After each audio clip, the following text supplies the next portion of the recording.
আর মাঝখানে একটা সুন্দর মেঠো পথ, যেটা একটা গ্রামীণ দৃশ্য মানুষের সামনে উপস্থাপন করে। এরপরে এই সামনে আমি পুকুরের সামনে দাঁড়িয়েছি একটা ঘাটে।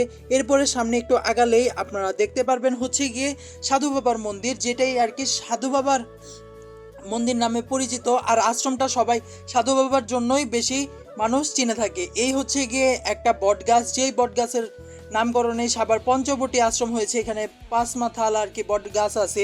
এরপরে এদিকে মঙ্গলচণ্ডী মন্দির দেখতে পারবেন। এইখানে মঙ্গলচণ্ডী ঠাকুরের যে মূর্তিটা সেইটা খুবই সুন্দর, যেটা আমার কাছে পার্সোনালি অনেক ভালো লাগছে।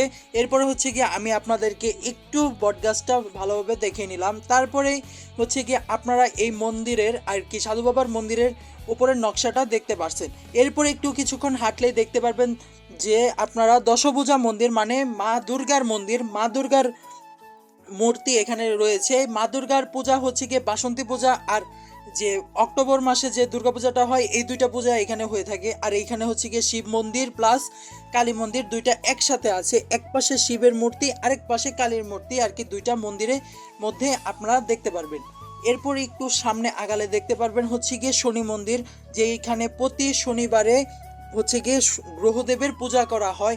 এইখানের ভেতরের ঠাকুরটাও খুবই সুন্দর। শনিদেবের যে শনি ঠাকুরের যে মূর্তিটা সেটাও সুন্দর। আর একটু সাইডে গেলে আপনারা দেখতে পারবেন হচ্ছে গিয়ে ব্রহ্মাদেবের মূর্তি, মানে ব্রহ্মাদেবের মন্দির এইটা।